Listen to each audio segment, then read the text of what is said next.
Halo 3 ODST is a different kind of Halo game, and in some regards, it's really not a Halo game. It depicts none of the mainline characters from the rest of the series, and the player character is no Spartan. Along with this, the atmosphere of the game is completely different from the atmosphere of every other game so far. These changes, and many more, are what made Halo 3 ODST the best game to come out after the Master Chief trilogy and before Halo Reach. You play as a rookie on a replacement squad that is being sent to Earth to retrieve something which you are not told about. As mentioned during the opening cutscene, you play as an ODST, or an orbital drop shock trooper, who are sent on practically suicidal missions. This is the first moment in the game where something significantly different is shown. In every other game, you play as Master Chief, who is ranked as the #1 Spartan in the universe, and therefore the #1 human being in the universe. Master Chief has killed so many Covenant that he is canonically called Demon by them. In this game, you play as the rookie of a replacement squad.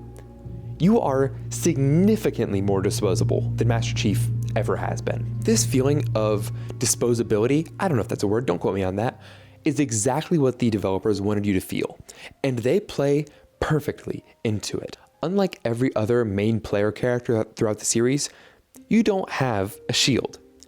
You just have your health, and the only way to regen your health is to find health stations and health boxes that are strewn throughout the map.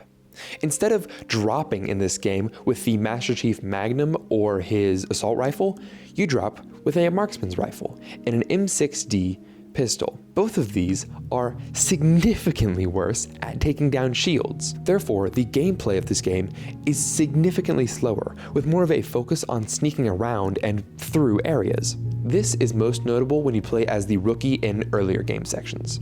Waking up hours after launch, the rookie is placed in an area completely alone, and so he has to try and find out what happens to the rest of his teammates. These sections are personally some of my favorite. As you wander the streets of New Mombasa, you're able to find audio logs that tell you about pre and during the invasion that took place. If you find every audio log, you're able to understand what happened here, have a greater connection to these people. And it will give you a greater understanding of why you were sent to Earth, and specifically to New Mombasa. Even without finding all of these audio logs, you're able to experience the aftermath of this invasion. While sneaking through nighttime environments with rain pattering around you, there's already a sense of melancholy as you wander around.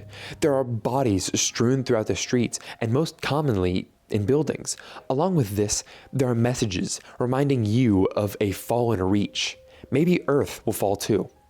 And then, that saxophone hits.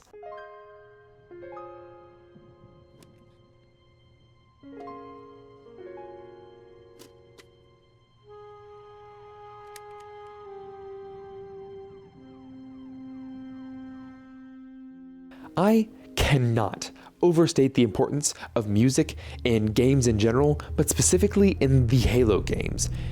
Everyone, and I mean everyone, knows the main theme to Halo, and there are specific standout missions that are completely changed and heightened because of their use of music. This game is another in a long line that perfects that, and it continues into Reach. This brings up two really cool parts about this game: the mystery and the team. When you play as the rookie in the streets of New Mombasa, you're completely alone, with no signs of anyone friendly, and no guarantees that any of your teammates are still alive. So you attempt to find out what happened to them, and every time you find a clue, you are swapped into your teammate's perspective in the past. These sections are a lot more fun than just watching a cutscene. The game allows you to play as each member of your team, and these sections are where many of the high-octane action takes place, till later in the game. You're able to run around as Romeo, Mikey, Dutch, and specifically Edward Buck, all of whom have their preferences to certain weapons, and this ability to play as them grows a connection between the players and the characters. Even so, you have to remember that every single member of this team is replaceable. But as you play through the game, everyone seems to be doing pretty well, until Romeo gets assaulted by a brute chieftain.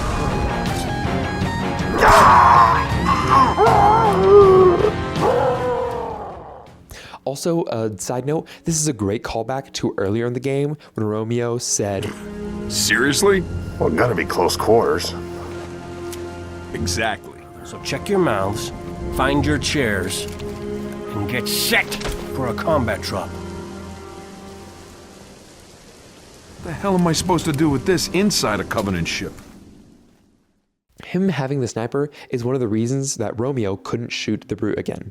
But he turns out okay, Romeo, not the brute that is, and now you have to help him live through the rest of the game. The ending of this game is a significantly hopeful one. You complete your mission, get the data, and everyone on your team ends up okay. And that is what makes ODST the perfect bridge between the Halo trilogy and Reach. While playing Halo 1 through 3, you are always, and I mean always, the strongest person on the battlefield. You're a one-man army, so relying on anyone else doesn't really make any sense. And when it comes to Chief, he is 100% a loner. Excluding Cortana, I'll talk about that in the future maybe. On the other end of the spectrum, you have ODST, which depicts working together as not only a necessary step in fighting a war, but in winning one.